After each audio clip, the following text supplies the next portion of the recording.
Vous écoutez la chaîne 2, il est 12h. Merci de nous recevoir chez vous. Merci et bienvenue. InfoCité, le journal de l'info de proximité sur la 95.2. Au sommaire, don de sang en faveur de nos forces armées maliennes. C'est une initiative de l'association Mali Joliton. C'est le troisième acte de l'association s'est tenu au Point G en présence de notre reporter Mohamed Bari. Dans ce journal, je vous amène au nord du Mali pour parler d'une de leurs spécialités culinaires riche en saveurs, de feuilles combinées à des ingrédients et surtout accompagnées de la viande, de mouton ou de bœuf avec du beurre de qualité. Il s'agit du fakouille, un plat emblématique originaire du Nord. Pour l'actualité internationale, nous recevrons Issa Dawa pour son développement et du sport en fin d'édition. Voilà pour les titres, les détails à suivre. Je suis Aïssata Dit Koumakane Penandao pour la technique. Nous ouvrons ce journal par cette nouvelle, la création très prochaine de l'Union des collectivités territoriales de l'AIS. Le sujet a été évoqué hier lors de l'audience que le Premier ministre, ministre de l'administration territoriale et de la décentralisation, le général de division Abdoulaye Maïga, a accordé à une délégation de l'Association des régions du Mali et du Burkina Faso. La délégation est venue échanger avec le Premier ministre sur l'opportunité de la création de cette fêtière et recueillir ses conseils avisés. L'Union aura pour mission fondamentale de mutualiser les efforts de développement au bénéfice des populations de l'espace AIS. Je le disais au sommaire, l'hôpital du Point G a accueilli la troisième initiative sanitaire de l'association Mali Joliton. Cet événement organisé dans un esprit de solidarité en faveur de nos forces armées maliennes visait à encourager les dons du sang tout en offrant un dépistage gratuit du diabète à la population. Mohamed Bari nous fait les points.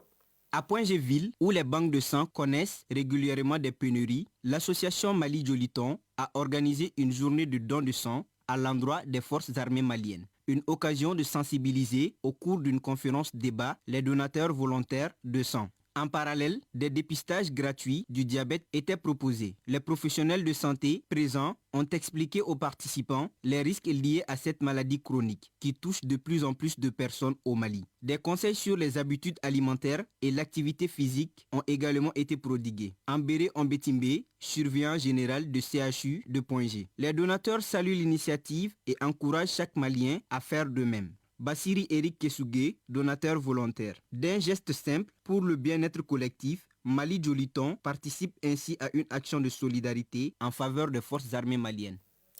5 plateformes de Web TV destinées à 5 localités de la région du Caille par le programme Tunkaranke ont été lancées ici à Bamako. L'objectif de ces nouveaux médias vise à informer les populations de ces zones des actions réalisées par le concept Point Diaspora. Les détails avec Ourkatou Traoré. Le programme Tungarake, connu pour son engagement pour le bien-être des immigrés maliens, a encore fait un pas de plus dans le cadre de son initiative Point Diaspora. Il s'agit du lancement d'une plateforme de Web TV dans les cercles de Yelimani, Djema, Kolokani, Nyoro di Sahel et Ousubi Djanya. Ces plateformes auront pour mission d'informer les populations sur des actions menées par le concept Point Diaspora dans ces différentes localités. Cheikh Sala, promoteur du programme Tungaranke. Le programme Tungaranke est en train d'amorcer maintenant sa phase d'exécution sur le terrain. Et pour cela, il faut impérativement un cadre de communication. Et qui peut mieux parler des résultats qui seront engendrés donc, dans ces localités que les acteurs de la communication dans ces mêmes localités. L'une des missions premières de ces plateformes sera axée sur des émissions d'information et de sensibilisation pour le développement des 10 cercles. Leur mission, c'est tout simplement en fait, d'animer maintenant ces plateformes Web TV. Les numéros porteront sur faire comprendre, faire connaître l'importance d'un village. Ensuite, quels sont les socles, les bases en fait, d'une économie dans un village. Quelle sera également l'implication ou je dirais la participation d'un chef de village et ses conseillers. Les animateurs de ces différents web TV issus des cercles bénéficiaires se disent engagés pour l'animation de ces web TV dans leur localité. Cheikh Tidiane Silla, cercle de Nioro du Sahel. Nous allons fournir beaucoup d'efforts à ce que la commune, la région et les villages puissent être vraiment beaucoup informés sur le web TV et surtout qu'ils puissent s'intégrer. De l'espoir pour nos immigrés, le programme Tungarake entend créer d'autres initiatives de développement à la base par et pour les communautés. ICA Ticket, c'est le nom d'une application de vente des tickets et des produits promotionnels mise en œuvre par le projet Furtif Tech, une initiative technologique en ligne qui a couvert plus de 90 événements. Le cofondateur était l'invité du Bamako Matin de la chaîne 2. Je vous propose d'écouter Mamoutou Sogodogo au micro de Samba Sanogo. ICA Ticket, qui est notre application phare. Donc, au fil des temps, nous avons vraiment pu prouver et obtenir beaucoup de résultats. Par exemple, avec ICA Ticket, depuis son lancement, nous avons 95 événements de couverts et 73 organisateurs accompagnés et plus que 30 000 tickets de générés, que ce soit en ligne, que ce soit physique aussi. Et de la culture, cette fois-ci, le festival culturel Ogobanya démarre ce lundi à la place du cinquantenaire. Et en prélude à cette 10e édition, nous recevons dans l'entretien là de le président de la commission d'organisation de ce forum culturel, le professeur Adigné Togo, nous évoque les activités au menu de cet événement, les défis et particularités, entre autres. Je vous propose de suivre un extrait de son entretien avec Cheikh Oumar Kamara. Comme d'habitude, nous avons plusieurs activités, des activités de foire. Pendant toute la semaine, il y aura 200 stands et ces stands, c'est strictement des produits qui sont made in Mali, que des produits artisanaux du Mali. Ensuite, à côté de cette activité de foire de commerce, nous avons des activités artistiques. 2 jours de concert le vendredi et le samedi. Nous avons une grande activité de cohésion sociale. Toutes les communautés du Mali, lundi, mardi, mercredi, c'est-à-dire du 27, 28 au 29, nous aurons chaque soir une soirée de cohésion sociale. Et pendant ces soirées de cohésion sociale, 4 à 5 communautés du Mali passeront pour faire un peu les messages de paix, de cohésion sociale, comment régler les conflits dans les locaux. Ensuite, nous avons des activités sportives, des activités pour les enfants. Et enfin, nous avons une grande activité de conférence sur le thème central que nous allons faire. Et il y aura beaucoup d'autres surprises. Assure donc l'intégralité de cet entretien juste après ce journal, une émission réalisée par Cheikh Oumar Kamara. Et voyons à présent ce qui domine l'actualité internationale. À présent, le tour d'horizon de l'actualité internationale.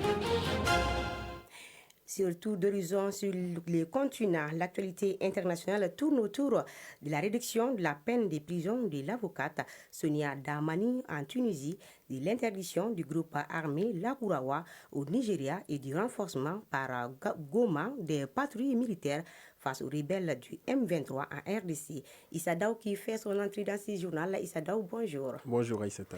En Espagne, la police annonce l'arrestation d'un suspect recherché pour un attentat à Bruxelles en 2023. Un suspect recherché par la Belgique dans l'enquête sur un attentat qui avait fait 2 morts en octobre 2023 à Bruxelles a été arrêté à l'aéroport de Malaga ce matin, a annoncé la police espagnole. L'homme est soupçonné d'avoir fourni à l'auteur de l'attaque l'arme avec laquelle celui-ci avait ouvert le feu et tué 2 personnes dans le centre de Bruxelles avant un match de football, a expliqué la police dans un communiqué. Oui, à suivre.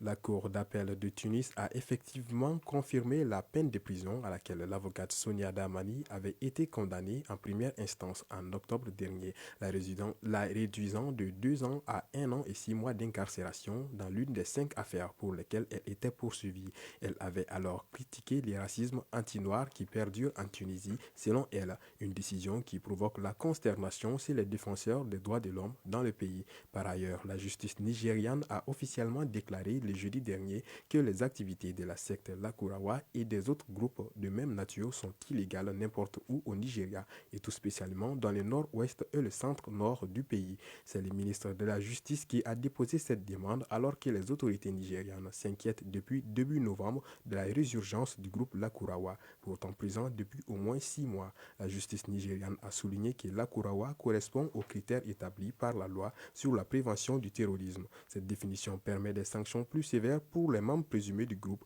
mais aussi pour leurs informateurs et toute personne leur fournissant une aide logistique. Et enfin, hier, les forces militaires de la République démocratique du Congo ont accru leur présence à Goma, bastion gouvernemental, alors que les rebelles du M23 encerclent la ville. La situation est devenue alarmante après que les rebelles aient pris le contrôle d'une ville située à 27 km de la capitale provinciale. Cette intensification des patrouilles militaires a débuté quelques heures après l'annonce de la mort du gouverneur de la province du Nord Kivu, suite à des blessures subies lors d'un combat. Voilà, Aïssata, c'était l'essentiel de l'actualité internationale de ce 12h. Merci Issa et cette nouvelle pour vous accompagner. Hier au Mexique, le gouvernement s'est dit prêt à coopérer pour accueillir ses citoyens expulsés des États-Unis, selon une déclaration du ministre mexicain des Affaires étrangères dans un communiqué citant « Nous accepterons toujours l'arrivée des Mexicaines et du Mexicain sur notre territoire à bras ouverts ». Déclaration faite après que la Maison-Blanche a annoncé que le Mexique avait accepté 4 vols des ressortissants expulsés en un jour. Retour au Mali et je vous amène au nord. Les amateurs du fakoui auront de l'eau dans la bouche. Le fakoui est l'une des spécialités culinaires des nordistes, riche en saveurs de feuilles combinées et à des ingrédients et surtout accompagné de la viande de mouton de bœuf avec du beurre de qualité, un plat emblématique originaire du nord. Mais de nos jours, force est de constater que ce plat n'appartient plus aux nordistes car il est consommé un peu partout au Mali, suivant Safetou Kouné qui s'est intéressé à la préparation de la sauce. Toi aussi, on ne met pas de l'aubergine dans la sauce de fakoui. Cet échange se passe entre une belle-mère et sa belle-fille dans la cuisine. Cependant, la vieille Bintou Kone, originaire de Gao, nous explique comment la sauce de fakoui est préparée. La sauce fakoui ne demande beaucoup d'ingrédients. Juste de la viande, du beurre de karité, du poisson séché, du ganifi et du piment sec. Mais aujourd'hui, les gens ont modifié car toutes sortes d'ingrédients y sont ajoutés. Selon Bintou Kone, la sauce fakoui est originaire de la région de Tombouctou. Le fakoui pour nous, c'est une plante sauvage. Et on a trouvé que nos grands-mères font sécher et puis elles pilent. En un premier temps, on en faisait une sauce pour le mettre sur le riz blanc. C'est originaire de Tombouctou. Il y a le sofamboulou, anko fakoui. Fakou, c'est le nom de la feuille. Koi veut dire sauce. La sauce fakoui, malgré sa simplicité, est un véritable voyage gustatif qui reflète la richesse et la diversité de la cuisine malienne. Bintou Kone, ménagère. On le mange au Maroc, dans tous les pays arabes. Eux, ils appellent la molokina. Ça a été reconnu au niveau mondial comme une sauce égyptienne arabe. Mariam Koulibaly, vendeuse. Ce sont les feuilles de zofon qui sont transformées en poudre de fakoui. C'est un produit très prisé car nombreux sont ceux qui viennent acheter. Asmao Kamara, amatrice. J'aime bien le fakoui quand c'est bien préparé, car c'est un plat très délicieux avec de la bonne saveur. Dans la gastronomie malienne, la sauce fakoui occupe une place de choix. Elle est bien plus qu'un simple plat chez les Soraï, car elle est associée à des occasions festives comme les mariages. Bintou Kone, ménagère. Aujourd'hui, la sauce fakoui occupe une place particulière car elle est sollicitée dans presque tous les repas de fête et de célébration. Mais sa préparation nécessite beaucoup de patience, ce qui renforce sa valeur gustative. Le mariage n'a plus de goût. Baba Salah, artiste, chanteur. C'est un plat qui est naturellement utilisé dans toutes les familles soraï. Nos parents mangeaient beaucoup de fakoui, donc on a suivi. Je sais que c'est un plat qui est très bon, qui change beaucoup. Quand ça se prépare, c'est vraiment un jour spécial. Selon les nutritionnistes, le fakoui est riche en protéines et des micronutriments essentiels pour la santé. Dr Ibrahim Nientao, nutritionniste. Il faut dire que la sauce Fakoly a différentes manières d'être préparée. Sa valeur nutritive change en fonction de la composition même de la sauce. Certaines personnes préfèrent mettre beaucoup d'huile, surtout les beurres de karité déjà pour les feuilles, mais aussi au moment de la cuisson, ajoute aussi des beurres à base de fromage de lait. Et donc, du coup, cela peut exploser la composition. En plus d'être un plat représentatif du Mali culturel, la sauce Fakoly attire l'attention au-delà des frontières. Sa richesse nutritive et ses valeurs complexes en font une véritable vitrine de la cuisine malienne. Elle incarne l'héritage culinaire et les savoir-faire des femmes Soaraya. Bonne dégustation, Safia Toukoune. Et l'actualité sportive, c'est juste après ces jingles-là.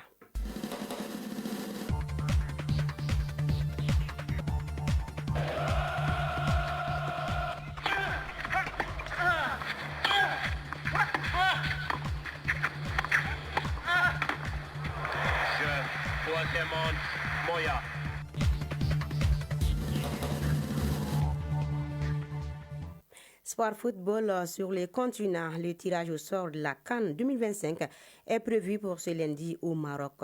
Pour l'occasion, plusieurs anciens internationaux sont invités, dont le Malien Mohamed Lamine Sissoko alias Moumou. Au plan national, la 10e journée du championnat de Ligue 1 professionnelle commence ce samedi avec 3 rencontres, dont AS Kouroufina, Africa Football Elite à 16h45 et Binga FC, Étoile du Mali à 19h. Et en basketball, le Stade malien de Bamako est le super champion tant chez les hommes que chez les dames. Le club de Sotiba a remporté ce vendredi les 2 trophées de la Super Coupe du Mali, saison 2024-2025, face respectivement au Diolibassi pour les dames et l'AS Police pour les messieurs.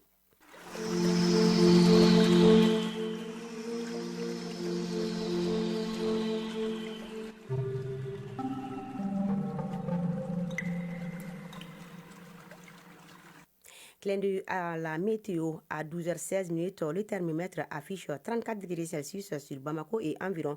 La maximale attendue sera de 37 degrés Celsius et quant au soleil, il sera couché à 18h31.